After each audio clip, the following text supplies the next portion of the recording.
Hai, welcome to VIP Mami YouTube channel. Sekarang kita bakal sharing apa aja sih yang perlu dilakukan pemeriksaan pada ibu hamil ya. Tapi sebelumnya tolong di subscribe, like, dan jangan lupa tonton sampai habis videonya ya. Yuk disimak. Nah, sebelumnya udah pada tahu belum kalau periksa kehamilan itu dianjurkan minimal 6 kali selama kehamilan loh, dan 2 kali pemeriksaan oleh dokter, yaitu pada trimester 1 dan 3. 6 kali pemeriksaan pada kehamilan tuh dilakukan kapan aja ya? Nih, jadi 2 kali dilakukan pada trimester pertama, yaitu kehamilan hingga 12 minggu. Selanjutnya 1 kali pada trimester kedua, kehamilan di atas 12 minggu sampai 24 minggu. Dan yang terakhir 3 kali pada trimester ketiga, pada usia kehamilan 24 minggu sampai 40 minggu. Para ibu hamil yang cantik, perlu kalian ketahui bahwa ada 10 poin penting yang harus kalian dapatkan selama pelayanan pemeriksaan kehamilan. Di antaranya yaitu: yang pertama, timbang berat badan dan ukur tinggi badan untuk menentukan status gizi ibu hamilnya. Nah, selama hamil, ibu hamil itu harus naik berat badannya sebanyak minimal 9 kg atau 1 kg setiap bulannya loh. Yang kedua, ukur tekanan darah. Nah, tekanan darah pada ibu hamil itu tidak boleh lebih dari 140/90 mm hektogram. Jadi kalau sudah di atas 140/90 itu hipertensi namanya. Perlu penanganan lebih lanjut ya. Yang ketiga, nilai status gizi dengan cara ukur lingkar lengan atas atau lila. Jadi, lila ibu hamil itu tidak boleh kurang dari 23,5 cm. Kalau kurang dari 23,5 cm, kemungkinan ibu tersebut mengalami resiko KEK, yaitu kekurangan energi kronis loh.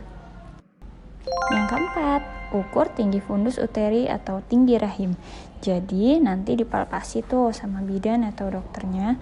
Tinggi fundus itu untuk menentukan perkiraan berat janin atau usia kehamilan seseorang itu dikira-kira ada di usia kehamilan berapa.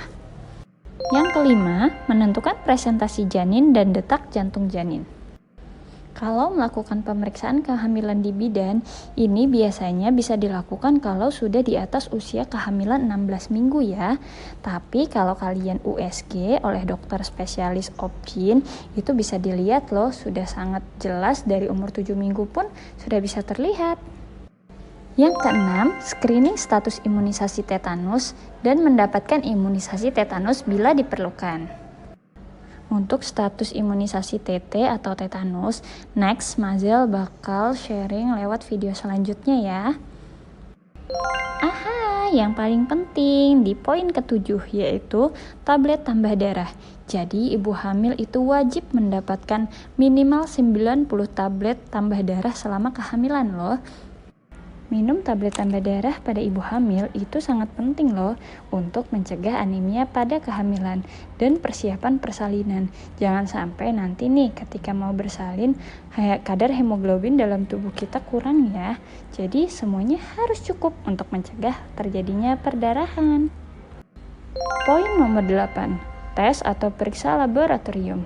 Nih, perlu kalian tahu, pemerintah melakukan program, jadi setiap ibu hamil itu wajib di screening penyakit, di antaranya HBsAg atau hepatitis B, HIV, sifilis, dan juga malaria. Ini gratis loh, karena ini program pemerintah. Jadi kalian silahkan datang ke puskesmas terdekat untuk mendapatkan pemeriksaannya ya. Ingat ya, gratis. Jadi jangan ragu, yuk datang segera ke puskesmas terdekat untuk mendapatkan pelayanannya. Screening penyakit ini sangat bermanfaat ya. Jadi kalau seandainya nih dari salah satu poin ada yang positif, jadi kita bisa mengintervensi untuk mendapatkan pengobatan, atau bisa juga dilakukan untuk mencegah agar bayinya tidak tertular ketika dilahirkan nanti.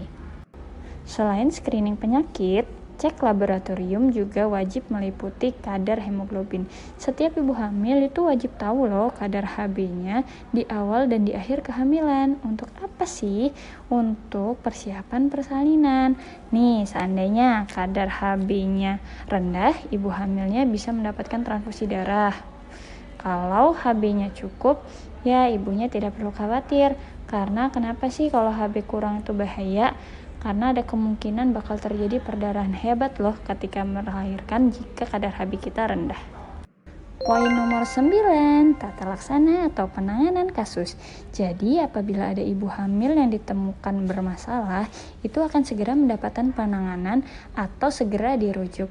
Karena kita berharap ibu dan bayi harus selamat ya. Jadi ini juga penting.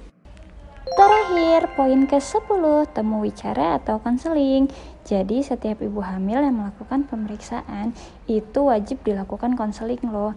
Nah, para ibu hamil kalau punya keluhan selama kehamilannya dan ada yang ingin ditanyakan mengenai kehamilannya, silahkan konseling saat pemeriksaan hamil ya.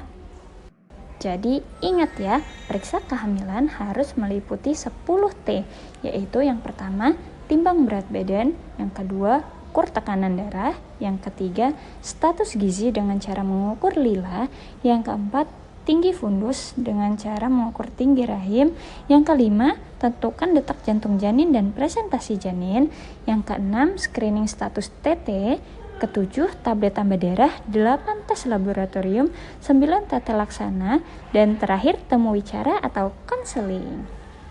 Sampai sini udah pada paham kan tentang periksa kehamilan? Jadi perlu diingat ya, periksa hamil minimal 6 kali loh selama kehamilan. Ayo rencanakan kehamilan dan persalinan yang aman dan nyaman demi selamatnya ibu dan bayi. Oke, sampai di sini dulu ya Momis. Sampai bertemu di video selanjutnya. Sharing is caring. Mazel pamit dulu. Assalamualaikum.